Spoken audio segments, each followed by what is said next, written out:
They say we should have known better than to fall so deep down into this rabbit hole. Get we found. ready. It's time again to venture down the rabbit hole into the world of cybersecurity. You're plugged into the podcast for security leaders and practitioners with a business sense. Prepare for unique interviews, insights, and practical advice that makes your job just a bit easier. And now, please welcome your guides on this adventure, James Jardine and the White Rabbit, Rafal.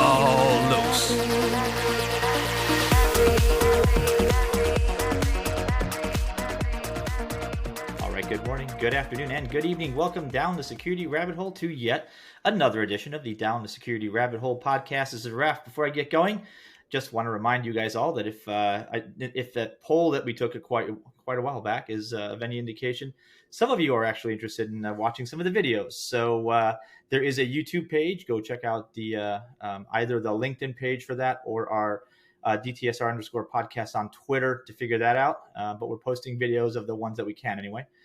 Not everybody does video or has the ability to. Some people we want to, but the connections aren't good enough. So, all right, that out of the way. I just want to say thanks for everybody that's been with us since we started recording almost 10 years ago. We are, in fact, now it's officially more than 10 years ago as of this about the time you're listening to this. So 10 years, it's a hell of a ride. So here's to a couple more or however many this brings. And getting back into the saddle here. All right, I've got a great guest, and we're going to talk a little bit about whatever the heck we want to talk about because it's our show. We can do whatever we want. So welcome to the show, Mr. Shawn Jackson. How are you? I'm good, thank you. Congratulations on 10 years. I've been listening for quite a while. You know, it's been a journey, man. I originally started. I tell everybody, I started this thing ages ago because I wanted to do something that was kind of contributing towards the greater good of the industry, share some information. Actually, there was a selfish reason too. I just wanted to be able to talk to cool people and just randomly, messaging people and saying, "Hey, can I talk to you?"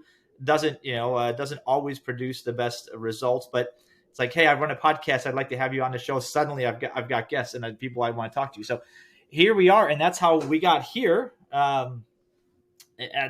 We've you've introduced me to a couple things, and I'm apparently now coming to St. Con, so that's I'm a speaker there. Thanks to that, thank you for the thought.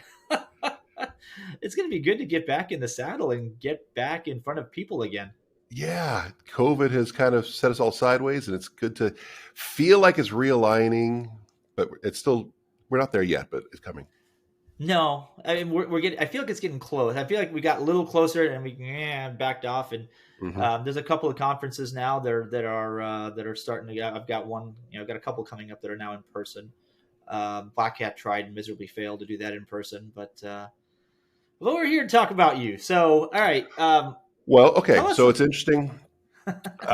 You talked about how you made this podcast so you could share the information and I feel a lot of my career has been pushed by myself, my own similar desires. Okay, let's go back. I'm going to cough. Excuse me. There you go. No worries. Okay, so how did I get here? I started doing web development. I'm old. I started doing web development in 93. Okay. Back when it was actually HTML 1.0. When it was 1.0, exactly. And the first site I built, it was all left justified. There was no pictures. It was all text. That's right. And I built a page for a guy who's selling parts to repair pinball machines. Okay. And he had no pictures. It was just a description, and it was all just left justified with black on white text. Yeah. And that's what web pages were. And that's how I got started. And I was a web developer through college. And then I have a bachelor's degree in music composition. Wow. Okay. What? Creativity. I like it. Creativity and no technology. And then when I graduated, the next day I said to my new wife, I said, well, I need to make some money. So I went and found a job doing web development. And then I did more web development, and I tried to get current as there was more interactive pages, not just brochure pages. And then we had backends and we had customer interaction, and it was really exciting, really fun to see web applications start evolving that way. It was great. Yeah. But I'm not the fastest developer. I don't have the technical background. I'll write you a tune, but anyway. So I got a job at a certificate authority. Not going to name any names. And I was one of the web developers, and I was cleaning tickets. I was just processing tickets. And they said they had port security. Now, this is in 2011. Port security is very important. They're saying if someone compromises this machine, they can't pivot to other machines. And I thought, well, I was between tickets, didn't have anything to do this afternoon. I thought, oh, I'll QA that for them. What do you use? What do you use to QA ports? So I started Googling and like Nmap. Okay, what's Nmap? So I pulled down Nmap and I started scanning, and I started seeing things coming up. And the network admin came down, and he's running around screaming, "Someone's scanning us! Someone's scanning us!" And I was like, me. He's like, "What are you doing?" I said, well, I was checking, and look at this on this Nmap tool that I found, where I can see those 2 printers and I can see those 3 workstations. And he said, why? I said, well, I was just doing QA on your port security. He's like, okay, thanks. He goes upstairs back to his office, and then I get an email from the CTO that says, can you please come to my office? And I was like, oh, crap. Oh, I just got fired. I'm being fired. I got there, and he said, so we're starting, we're smaller, and no one is doing security. And that is exactly what we want someone to do if they're doing security. Would you want to be our security guy? Wow. And I was like, that is a hell of a way to get into it. Talk about breaking in. Right? Breaking in. And I was like, wow, yes, I'd love to. And he said, okay, great. Well, you need to get some training and things. Are there any conferences coming up you know of? And I said, well, I've seen on Twitter, there's this thing happening in a few weeks in Las Vegas. It's called Black Hat and DEF CON. And I don't know anything about them. And he's like, okay, go talk to the secretary. You're going to Vegas. Wow. So I got there, and it was like I'm a web developer, and your head and I got to Black Hat, and I was like, all the people, all the information, oh my gosh. And I had worked, there was one place where I was a web developer, and we had a security guy, and he was an a-hole, and he would hack all of our sites, and he would exploit SQL vulnerabilities, and he'd write things to the database, and he'd say, I owned your page. I'm like, well, why are you making it harder for us to help our customers? He'd say, because you guys were writing bad code. You need to write better code. And I started learning from him about web vulnerabilities. And I started teaching our developers how to build secure code. So that part made sense to me. And I thought, if you're the security guy, you had to be the a-hole. Let's be honest. A lot of this industry is built upon that, sir. Yeah, you have to be the jerk, the one who's just mean and just, your password sucks, and you unlocked your desk, so I owned your ponies, and then I went to I was running around Black Hat just with my head cut off. I went to DEF CON. It was even worse, and just the chaos. And then I found myself involved in the badge challenge from Lost. Yeah. And that spoke to me like Mozart. It was just beautiful. And I was this world is fantastic. And the last talk I went to on Sunday night before as they were doing the closing ceremonies, like they scheduled at the same time, was Jason Street. And the talk was, I think, steal everything, kill everyone, destroy the universe, something like that. Okay. And he got in there and he Jason said, would do. Yeah. He started out with kittens with lasers in their eyes. And he said, you don't have to be the a-hole. And I was like, oh, good. Because I don't want to be. I prefer to be a caring person. I prefer to look out for people. And he said, you have to be there to help them. Help them be more secure. Help them secure their family. Teach them the right way to do it. Help them. Don't make them feel stupid. If you do a pen test and the report, don't say, look how bad you are. Find what's good and say, you did this right. You can do these things better. Run security as a resource, not a pain in the neck. And I was like, oh, that's how I want to do it. So I went home and I started writing policies, and I was trying to make sure that everyone understood them and they weren't draconian. And some people were like, well, you're in security. You should be, trust, but verify, or trust, but control. And I was like, okay, yeah. So we want to make sure we have the right teeth in the policies, and then blah, blah, blah. Then I went to Vegas next year, and I saw this thing called B-Sides. B-Sides was a few years old, and it was all around the country, but it was mostly in Vegas. And so I went to B-Sides, and I was like, oh my gosh, this is even better. It is so much information, and it's people sharing the information. It's being run by normal people. This guy over here, he's got the top hat and a beard down to his sternum. He's running it. And I was like, okay, he's not. You met Jack. The legend. I didn't know who he was. I didn't know who it was. But I was like, oh, he's not wearing a tie, and he's not the corporate guys I see at Black Hat. And he's not the reckless stuff I see at DEF CON. And then we're at DEF CON. I'm walking down the hallway in the Rio down to the Rotunda, and I saw Jack. He's coming back up to me. And I said, oh my gosh, B-Sides was amazing. What can I do to get, how could I get you guys, the crew that runs B-Sides, to come to Salt Lake City and run it for us there, because we have nothing in Salt Lake City? And he said, I'm not going to do it. You go do it. I was like, what do you mean? And he said, B-Sides is not run by an organization. It's run by the individual places. I was like, wow. So I went back and I started reaching out to some people and said, Jack said we should do it. And they're like, yeah, that's how it's done. I said, great, let's do it. And I found that not everyone wanted to work as hard as they could to make it work. And I did. And it kind of became my thing. I had a partner who wanted to help me out, and it was kind of rough getting going. But then I was basically running B-Sides in Salt Lake City for about 5 years. And then I tried to turn it into like what Cactus Con did down in Arizona. I tried to turn it into something else. We called it Hack West. And then the community said I was robbing them. Who am I to decide whether we get a B-Sides or not? And I was like, oh, I thought we wanted to go this direction. We wanted better conference, bigger conferences, more sponsors, more money, more swag, more fun things. Because I was trying to grow something bigger. And so I gave B-Sides to someone else, and we were going to pursue Hack West. And then people didn't want to work as hard as they had to, and I got real busy. And so I stopped.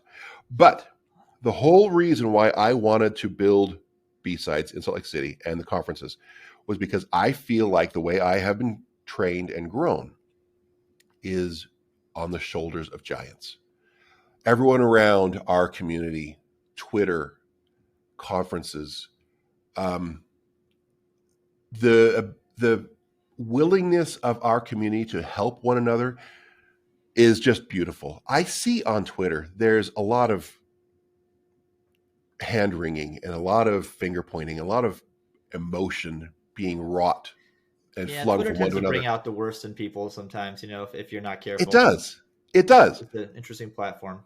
If you look for the heroes, though, you'll find there's good content, and there's support, and there's kindness, and there's a willingness to share and help those who want to come up. So I wanted to create a platform to make that possible for everyone else. And I thought about doing a podcast, but I was like, I'm no one. I have nothing. I was no one. I had nothing. That's not an excuse, man. Yeah, but you used to have this voiceover at the beginning. Welcome to down the security rabbit hole with Rafal. And I was like, wow, he's like a rock star. That's my buddy Todd that did that. He's got the talent and the voice, and I picked the background music. That music has been with us for a long time. it's a great tune. But it's kind of funny great. that look, your journey though has resonates with a lot of people, because especially with that development background. So this is interesting, because I came from, like, my background was I put together computers at a white box shop, right? And part of that job, and when I was bored, because we didn't have any customers to buy enough or whatever. Whenever we had a lull, I'd go back to the back of the house and work with a couple of the guys that ran flat satin cable and attached them to digiboards, and did that kind of the 8086, where or 85, 85, 68, whatever those numbers were. That basically meant how many serial connections you could actually have out there, as opposed to, right. So it was very old school, like SCO, Acer Altos, like all these old Unix's flavors. And then I got into this thing called Windows NT 3.5 and Novell 3.11 and 4.11, and then Y2K. Like I got into this because it was interesting for me, and I learned something, and I was like, okay, so there's more to this. What else is there? Right. And I kept digging and I kept digging and I kept wanting to do more and wanted to get more. And then we started connecting the world, and then Y2K came, and the fractional dial-up ISDN lines became T1s, became, whatever the hell we've got now, right? Everybody's got a 2 gig, 10 gig fiber connections everywhere to your house now. And like, I was, I did help desk for a while. I built PCs, I installed operating systems, I troubleshoot, I ran cable. So I remember back in the day when if you didn't put the cap on the BNC thicknet cable, the packets would fall out, right? And this is madness to me now, but like, kids these days don't understand the trepidation of sending packets and then they're not coming back to you. Like, where did they go? Like, oh, there's an uncapped connection somewhere. Like, try to explain that to somebody today. They're like, what's wrong with you? Right? Because now you've got Wi-Fi, and like, nobody uses cables anymore. But it's funny, because I was the world's, I did some help desk for a while. I was the world's worst developer. I was a developer for like 15 minutes. The only language I was ever actually good in, and I use the term good very loosely, was Turbo Pascal and ANSI C. That's right. Yeah, that's the face. Most people, at least you know what Pascal is. Most people are like, Turbo what now? The big purple Turbo Pascal book. I just finally threw that away when I moved the last time. So I'm like, I am literally never going to open this again. But I've got the book. I had the book and tons of notes annotated. I still have my NCC book somewhere. Printf, right? All those fun commands that later you realize, oh, that's why we have all these phones, because we did terrible things with memory allocation and garbage cleanup, and or what garbage cleanup. Anyway, like, I did all of that, and then I found that I was interested in how the things connected, and when I understood how they all connected, the software, the hardware on the network with the person. And the intent, and how data moved, and why it went there and over there, and what prevented it from doing this, and like what this application did to get that data through this thing over there, and then databases. And I stopped at SQL Server because that made my brain hurt. But I remember a project that we did, and this is one of those things that you look back in time and go, what were you guys thinking? But very little due diligence in the merger of two companies. One was funded by primarily Microsoft and Compaq, the other one by IBM. You can probably guess what happened. We had IBM, Ericsson, DB2 trying to merge with NT Server and SQL. That went about as well as you think. Right. Because those things are just so compatible with just import tables, no problem. But that's how I got into security, because after a while I was like, okay, I'm sick of, I know I've got to install patches because bad things will happen. I started trying to lock down IIS4 and realized if I did that, most of the code that my developers wrote stopped working. And then you start to think, okay, why is that? Why is that? And that was, 98, 99, 2000.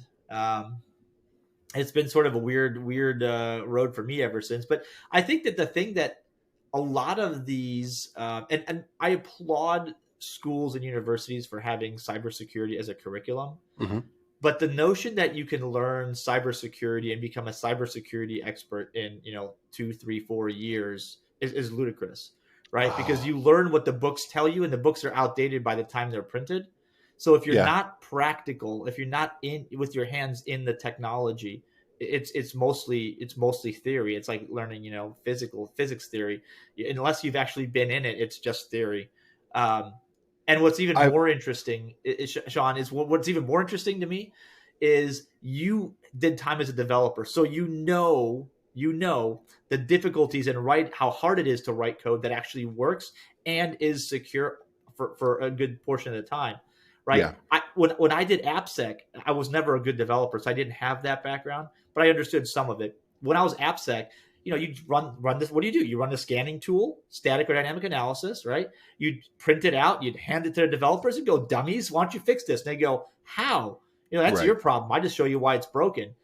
And they'd flip you off. You'd go, well, I'm not letting your app go to production until you do it. And then, of course they would win because, the app had to go to production eventually. Right. And that's how we got to where we are, I think, as an industry today. Is I feel like all that arrogance that we picked up, myself included in that, we spent the last 15 years trying to figure out how to undo because it was awful for everybody. Right? We had no reason to be arrogant just because we could figure out how to break it. Doesn't necessarily mean we had any idea how to fix it. Right. The arrogance comes because you know something someone doesn't, and you are able to flex something that makes them look bad. And so you become arrogant. And we will always take the path of least resistance. We will always take the fastest point to get from A to B. And if that means I accept plain text in a input field and write that to the database, and then later on I spit that out from the database to another, just put it on page. And I take it at face value. Whew, I got it done. All right, next thing. And okay, threat modeling. You do threat modeling early on. When you start talking theoretically, this is what the application will do. This is what the hardware will do. This is what the car will do. This is what my house will do. And you say, this is where data is going to transfer over here, or this is where something could happen. Something's changed. Yeah. And what could go wrong? Okay, you're right. That could go wrong. How do we fix that right now so we can fix it before we put it in? And then the security concerns are addressed before it's even built. That has to happen in the human mind for everything. If we ever get to Star Trek, I always think about Star Trek. Sorry. I always think about Star Trek. And every time I watch Star Trek, I'm like, where are the hackers?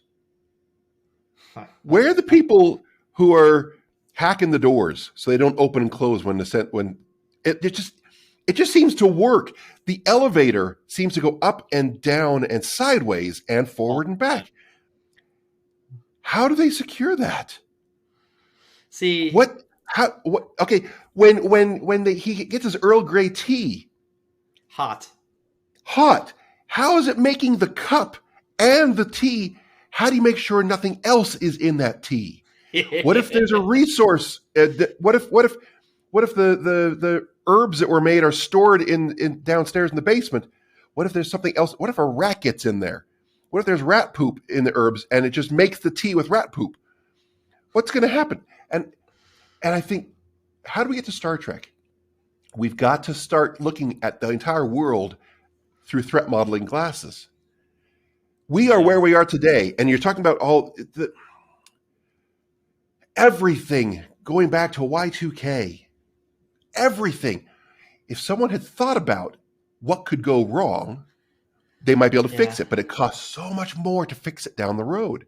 Yeah.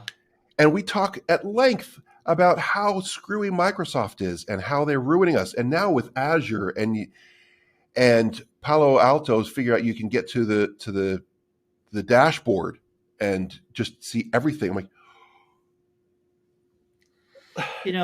Shawn, what's interesting is, there's examples where, over and over, where we know that fixing it later costs so much more, just so much more.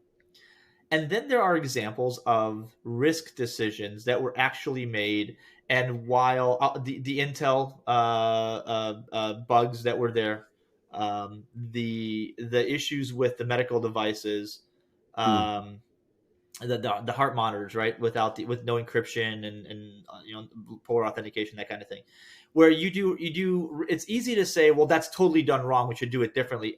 But looking at it from a complete threat model, meaning bringing in, in that heart monitor issue, right? When you start thinking about the fact that more battery power, more potential for needing replacement surgeries, that kind of thing, you start to look at, okay, did Intel make what would I have done? They got basically 20 years of market share, and in that time, nothing happened, right? And to be fair, probably nothing real happened as in terms of badness. I mean, maybe stuff we don't know about, but as a Right. result of that being uncovered 20 years later, you sort of go, from a security perspective, if I'm a purist, I'm going to go, that's terrible. You should never have done that. From a business perspective, I'm going to go, I'll do that twice tomorrow and 3 times on Sunday. Like, absolutely. Right. So this is where the disconnect is, and it bugs me because you've highlighted it and you're talking about it, and it's something I spend a lot of time talking about, where if we come at things with a security education and no practical business and or technology experience, Right. you see the world through this view, from this perspective, and everything is insecure and Hmm. everyone is dumb and everything is broken and it's all wrong. And Yep. then sometime in your career, I pray that sometime in everybody's career, they get the opportunity to sit on the other side of that table, where the risk decision that you're having to make is fundamentally different than the way you look at it, right? Hmm. Because if we do this, right, if we do this, add this feature, yes, it makes it more secure, but A, how much more secure, and can you prove it? And B, by the way, if we do this, our profits are 50% less over some period of time, right? Hmm. Or something else. There's always consequences. Security is not a zero sum game necessarily. Like, if you do this, this will happen, right? But there are consequences all the way along the spectrum, and we have to be completely conscious of that. And if there's one thing, and I'm so happy you said it, if there's one thing I hope everybody, and I try to instill that in my mindset in this podcast and in my daily work, but if there's one thing I hope people figure out, is that, this is, the security perspective is not the only one.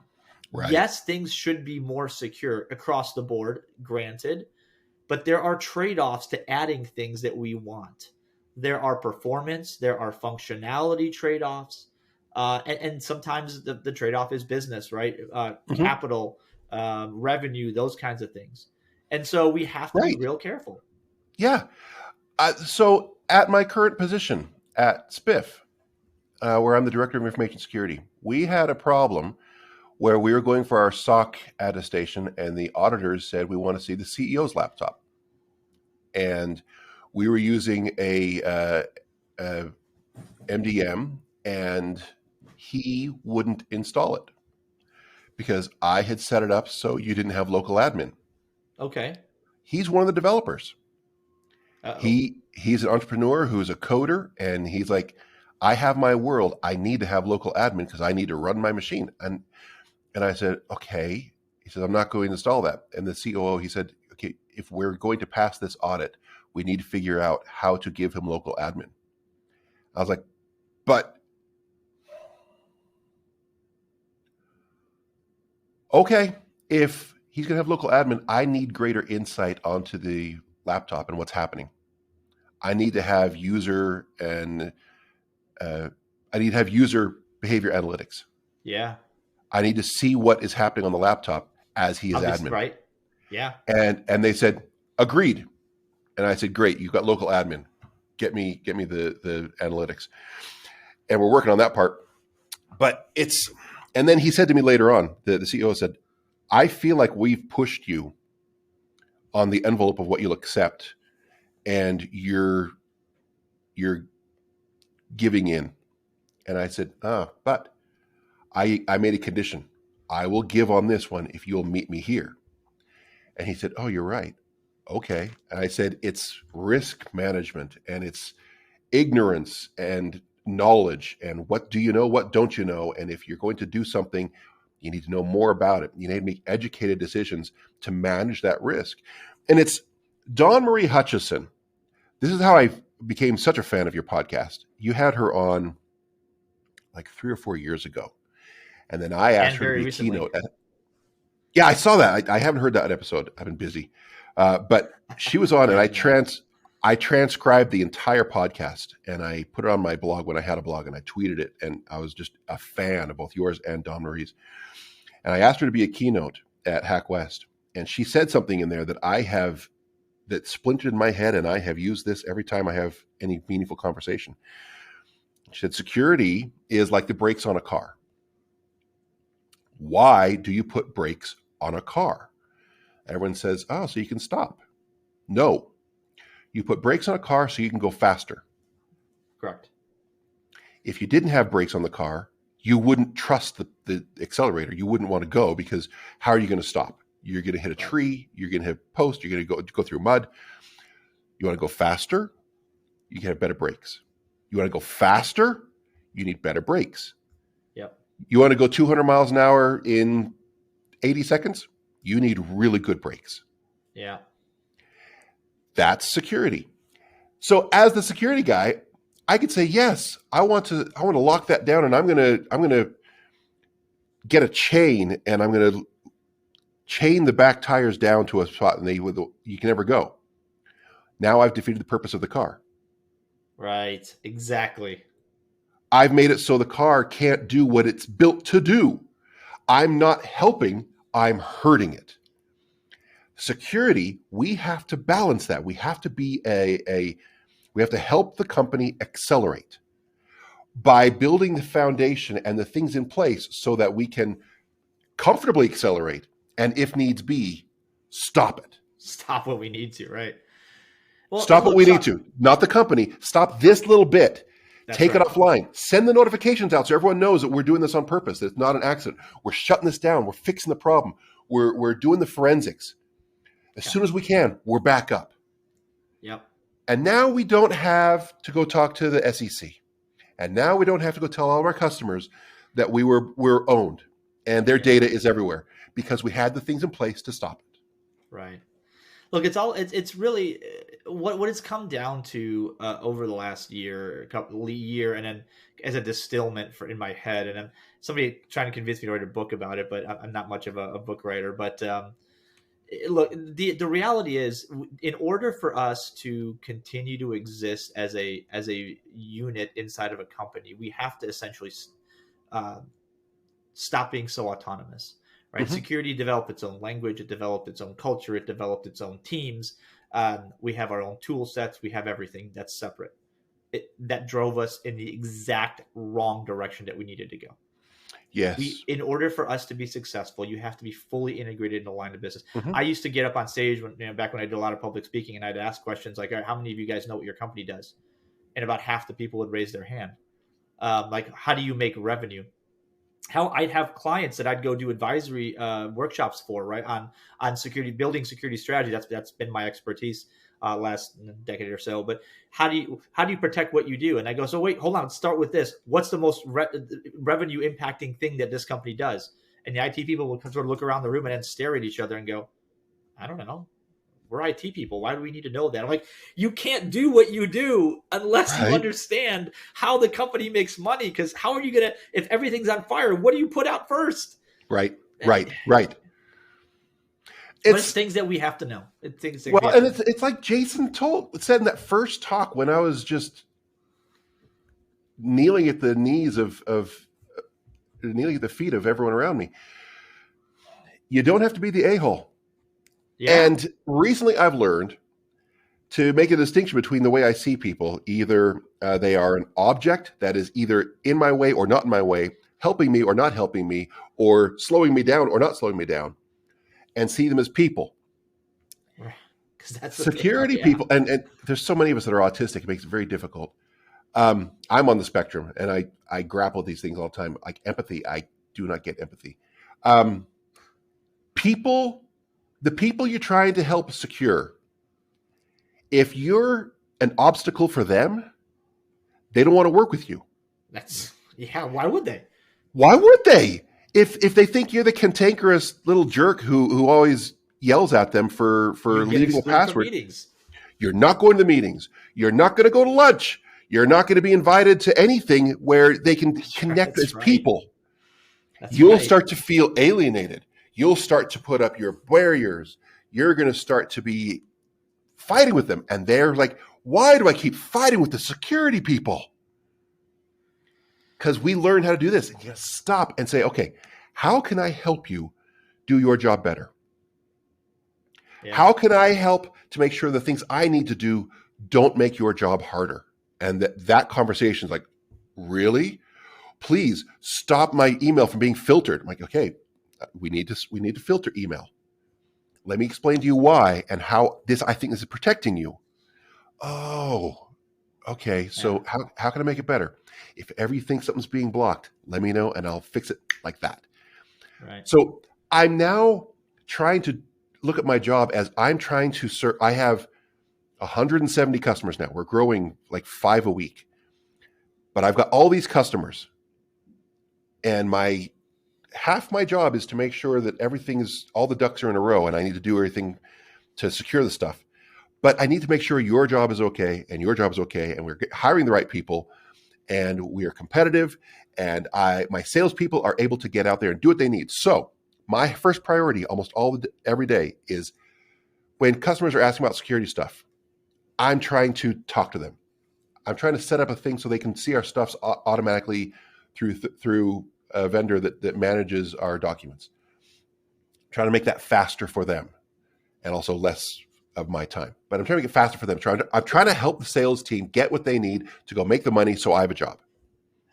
Listen, that's good. Hey, so before we run out of time completely, this has been I love this conversation. We could probably keep going for at least another hour. Give me the Shawn Jackson wise words of wisdom, because I think you've dispensed about 3-4 bucketfuls, but let's give one more here. What do you think that if you were going to go back and run into the you that went to their first Black Hat DEF CON, what would you tell that person?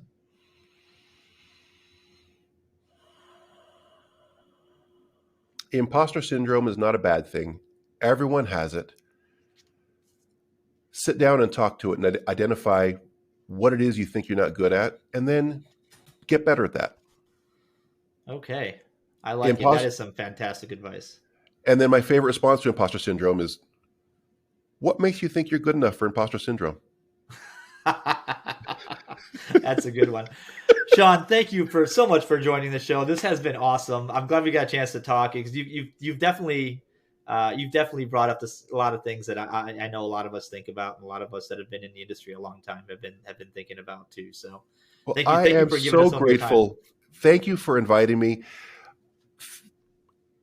I've been on edge all week thinking, oh my gosh, he asked me to be on the, oh my gosh, he asked me to be on the podcast. Oh my gosh. And I was saying to my wife last night when I couldn't sleep, I'm like, what are we going to talk about? I have nothing. I'm not a thought leader. I have no initiatives. I'm nothing. Turns out you are. Turns out you absolutely are. All right, folks, that is a great place to end it. Shawn Jackson, everybody. Thank you again. And thanks for listening, you guys. It's been great having you guys along for the last 10 years. It's been one hell of a ride. We've had some interesting guests. I every once in a while on Throwback Thursdays, I'll post one. And so look at some of those and how far back they go. And it's really interesting to look at how some of our shows, we don't do a lot of current events, right? Like the thing that just happened today. We're trying to talk about things that age well. And a lot of our episodes, some of them didn't age so well, but a lot of them have really, like, you could listen to them 10 years later. You're like, that still makes sense. And so, look, we're going to keep developing the YouTube channel. Find us on LinkedIn. And if you want to have that business-led conversation, obviously, please go follow at DtSR_podcast on Twitter for a lot of the announcements and stuff like that. My friend Chris Aberson and I are going to start a lunchtime version of this show, kind of a short format, things you need to know about more along the lines of speaking to your board and stuff like that in the near future. So look for that on LinkedIn Live. And that's it for now. Shawn, thanks for joining us, folks. Thanks for having me. We'll catch you another time, another place on another Down the Security Rabbit podcast. We'll see you later. Bye-bye then. Bye.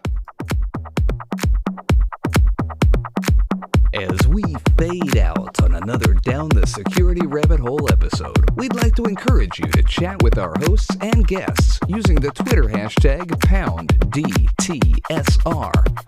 Please check out the show notes, catch up on any episodes you may have missed, and subscribe so you don't miss a future episode. So on behalf of Rafal, James, for now it's goodbye. We'll see you soon on another Down the Security Rabbit Hole podcast.